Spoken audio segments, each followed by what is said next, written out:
this is the teaching ICT in the 21st century, and you notice that it's either a new paradigm or a new paradigms, depending on how you look at it or how you pronounce it.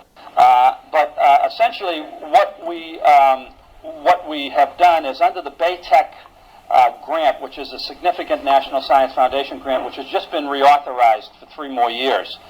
This actually began in 2004, I believe, and it was Bunker Hill Community College, Roxbury, Middlesex, and UMass Boston. And it's been expanded now and includes Northern Essex Community College, Quinsigamond Community College, and Bristol Community College. So there are now 6 community colleges that are part of the Baytech grant, along with UMass Boston. And the mission, and you can see this on their website, by the way, which is baytech.org, and that's where you registered, most of you, for this.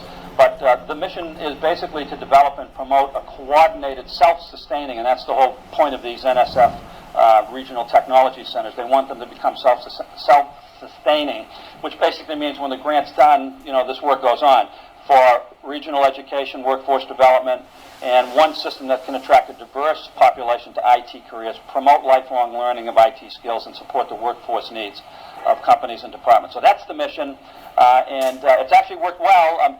And these ATE centers, Advanced Technology Education Centers, are all over the country, and they're sponsored by the NSF. Some of them are very mature. Baytech is kind of in I guess the teenage stage, but some of these ATE centers have been around for a long while and doing some excellent work in all areas of the country. Baytech commissioned a workforce study that was done late last year, and early this year. It actually culminated in January, and there was a presentation that was made at the IT Futures Forum at Staples in Framingham. And what Baytech wanted to know was what were the workforce needs of companies in and around Massachusetts.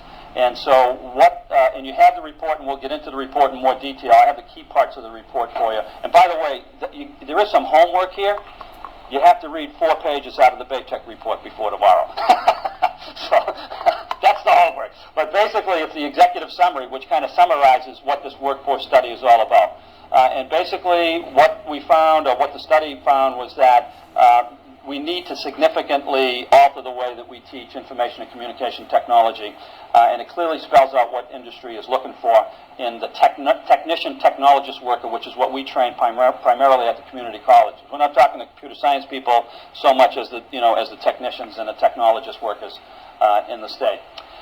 So it makes significant recommendations for retooling education to include soft skills, employability skills, team and group-based work, task-based and case-based learning, and much, much more, which I said we'll get into. But these are the kind of the 3 key things that employers say that they are looking for in their employees. They want workers with more than deep technical skills. They kind of assume that they have the technical skills, but workers with employability skills is what they're primarily looking for, and these employees can add quote-unquote intellectual capital to the firm.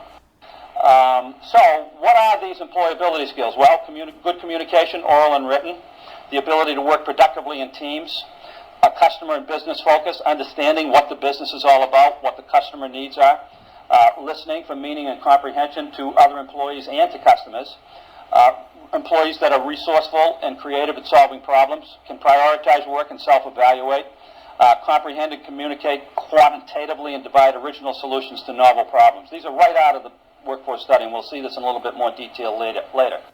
So what employers do, and these are actual quotes from the interviews that were done with employees. Technical skills get you the interview, soft skills get you the job. Technical employees must be able to advance to jobs that require more soft skills. In other words, to get promoted, you've got to have soft skills. We look for these during the interview, and they're absolutely essential to success.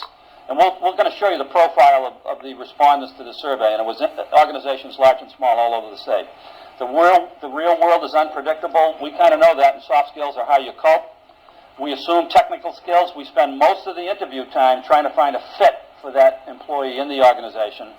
And a person who doesn't fit can ruin the team. And finally, more of their jobs are customer-facing, and that's customer-facing in and around not only in the organization, but outside of the organization. So this paradigm shift is occurring, and we kind of have a sense of it. The Baytech workforce study confirmed a lot of this.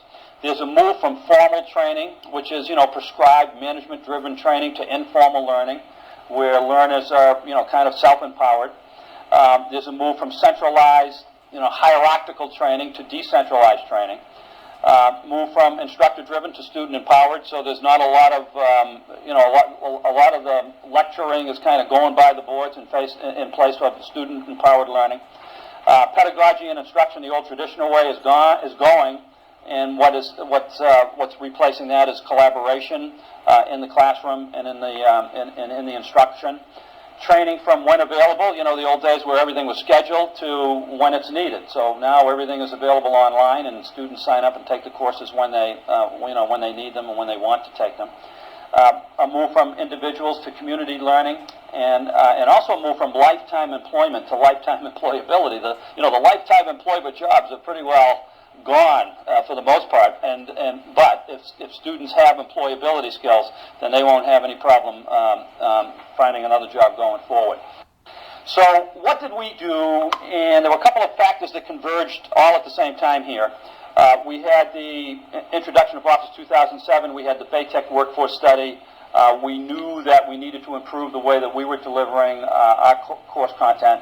And so what we've done is we've retooled all of our CIT courses to include an online learning experience for all students using a robust LMS, that is to say, learning management system. So what we're planning on doing beginning in the fall is giving each student an online learning experience. It includes task-based and case-based learning. It still has in-depth technical skills training, so the technical and the concepts part of it has not gone away, but where possible, we're implementing new technologies of Web 2.0, and updating the outcomes and competencies. And again, we're going to get into all of this in a lot more detail in the next couple of days.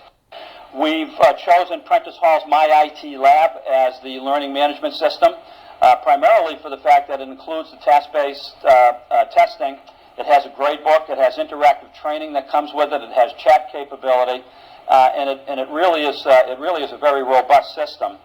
It has extensive course administration features. It ensures consistency of delivery of the content and the assessment, and it supports case-based learning. Now, we converted from Sam, the Skills Assessment Manager of Course Technology, to My IT Lab, to the Prentice Hall product, because Sam was just primarily an assessment tool only.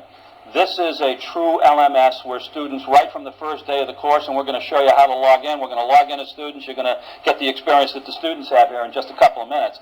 But basically, we now have the ability to deliver to you as instructors a complete course that's fully set up with all of the assessments, all of the training, the grade book, and everything right from the first day of the class. We're actually starting to work on that right now. So we're creating the template that we're going to deliver to you, that you're going to deliver to the students. So everything will be done. Everything will be in the LMS, including, as I said, the training piece, which we had to pay for separately with course technology. The training is now part of the LMS.